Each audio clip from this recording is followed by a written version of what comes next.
দেখেছি বিধানসভা ভোটে নির্ঘণ্ট ঘোষণার পরে প্রশাসনিক পদে রদবদল হয়েছিল, আর এবার ভোটের আগে রাজ্য পুলিশের শীর্ষ পদে রদবদল।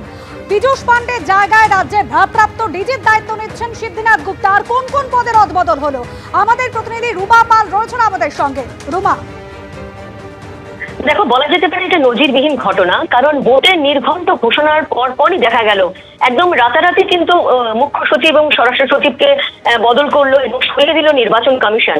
অন্যদিকে দেখা যাচ্ছে যে এই যে ভোটের এখনো শুরু হয়নি, শুধুমাত্র নির্ঘণ্ট প্রকাশ হয়েছে, এখনো নোটিফিকেশন হয়নি, তার আগে কিন্তু ডিজি, সিপি, ডিজি আইন শৃঙ্খলা প্রত্যেককে কিন্তু সরিয়ে দিল নির্বাচন কমিশন। এই মুহূর্তে বলে রাখি, সিদ্ধিনাথ গুপ্তা যিনি হচ্ছেন ডিজি আইজিপি, তিনি হলেন ডিজি হলেন সিদ্ধিনাথ গুপ্তা, এবং নটরাজন রমেশ বাবু তাকে করা হলো একদম ডিজি কারেকশনাল সার্ভিসে।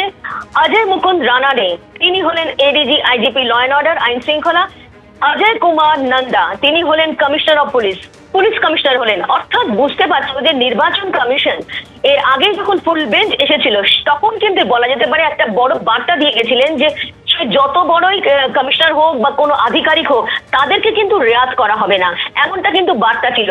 এবং সব থেকে বড় কথা, ভোটের নির্ঘণ্ট প্রকাশের সঙ্গে সঙ্গে এইভাবে প্রশাসনিক রদবদল বলা যেতে পারে এই প্রথম। কারণ এর আগেও কিন্তু বদল হয়েছে এবং সেটা ধাপে ধাপে বদল হয়েছে, এবং এটাও জানা ছিল যে নির্বাচন কমিশন হয়তো সরিয়েও দেবেন, কিন্তু ভোটের নির্ঘণ্ট প্রকাশের সঙ্গে সঙ্গে একেবারে রাতারাতি মুখ্য সচিব, স্বরাষ্ট্র সচিবকে বদল করা হলো, এবং তারপরে ডিজি, সিপি কেও কিন্তু বদল করা হলো। এডিজি